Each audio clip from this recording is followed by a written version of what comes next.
జై శ్రీమన్నారాయణ.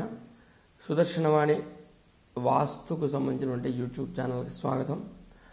గృహానికి ఎన్ని రకాలైనటువంటి శూలలు ఉంటాయి అంటే దృష్టి అనేది ఉంటుంది అంటే చూస్తే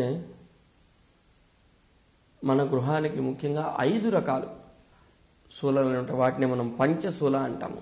రజ్జాశూల, వీధి శూల, గృహశూల. వీధి శూల అంటే మన గృహానికి ఎదురుగుండా ఏదైనా వీధులు కనుక వచ్చినట్లయితే వాటిని వీధి శూల అంటాము. అదేవిధంగా కూపశూల, మన ఇంటికి ఎదురుగుండా గనక బావులు గుంటలు గనక ఆ ద్వారాలు ఎదురుగుండా పడితే వాటిని కూపవేదలు కూపశూలలు అంటారు. 5వది నదీశూల, మన ఇంటి ఎదురుగుండా గనక నది ప్రవహిస్తూ ఉంటే అది నదీశూల. అంటే నదీశూల అనేది చాలా అరుదుగా ఉంటుంది, ఉండదు అది. నదికి ఎదురుగుండా ఎవడు ఇల్లు కట్టాడు కదా, నది ఈ విధంగా వెళ్తూ ఉంటుంది, మన ఇల్లు నది ఒడ్డునే ఉంటుంది కనుక నదీశూల అనేది మనకు ఎక్కువగా వర్తించదు. ఈ మిగతా 4 శూలలు కూడాను మనం చాలా జాగ్రత్తగా ఉండాలి.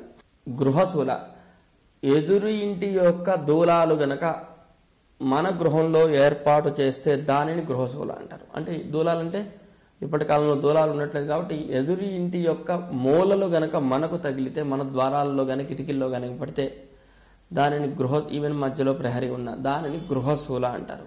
అప్పుడు ఏమిటి, అతని ఇళ్ళన్నా మార్చాలి, మన ఇంటి గోడల్లో ఉన్న ద్వారాలన్నా మార్చాలి. కూపశూల, మన గృహానికి ఎదురుగుండా సింహద్వారం ఎదురుగుండా మన ఇంట్లో ఉన్న వాటర్ ట్యాంక్ కానీ మన అవతల ఇంట్లో ఉన్న వాటర్ ట్యాంక్ కానీ రోడ్డు మీద ఉన్న గుంట కూడా మన ఇంటి ఎదురుగుండా ఉన్న దాన్ని కూపవేద అంటారు, కూపశూల అంటారు. ఈ విధంగా ఈ 5 రకాలైనటువంటి పంచశూలలు అనేవి ప్రతి గృహానికి మనం 1కి 2 సార్లు జాగ్రత్తగా చూసుకొని వాటి యొక్క వేదలు శూలలు పడకుండా ఉండే విధంగా మనం నిర్మాణం చేయాలి. ఏముందిలే అని చెప్పి మనం నిర్మాణం చేస్తే, ఉదాహరణకి కూపవేదే తీసుకుందాం.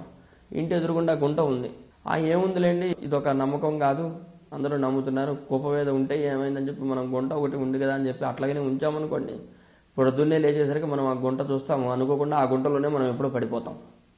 లేదంటే అదే గుంటలో మన ఇంట్లో వాళ్ళు ఎవరో ఒకరు పడతారు, మోకాళ్ళు నొప్పులు వస్తాయి, దెబ్బలు తగులుతాయి, హాస్పిటల్కి వెళ్తాం. అంటే గుంట ఉండకూడదు అంటాడు. కనుక ఈ విధంగా ఈ యొక్క పంచశూలలు అనేవి ప్రతి గృహానికి కూడా మనం అబ్జర్వేషన్ చేయాలి. అవి ఉన్నట్లయితే వాటిని ఏ విధంగా నిరోధన చేయాలి అనేది మనం గురుగారిని పిలిపించుకొని చక్కగా వాటిని చేసి అప్పుడు వాటిని నివారణ మార్గాన్ని ఆలోచన చేయడం అనేది మంచి పద్ధతి. జై శ్రీమన్నారాయణ.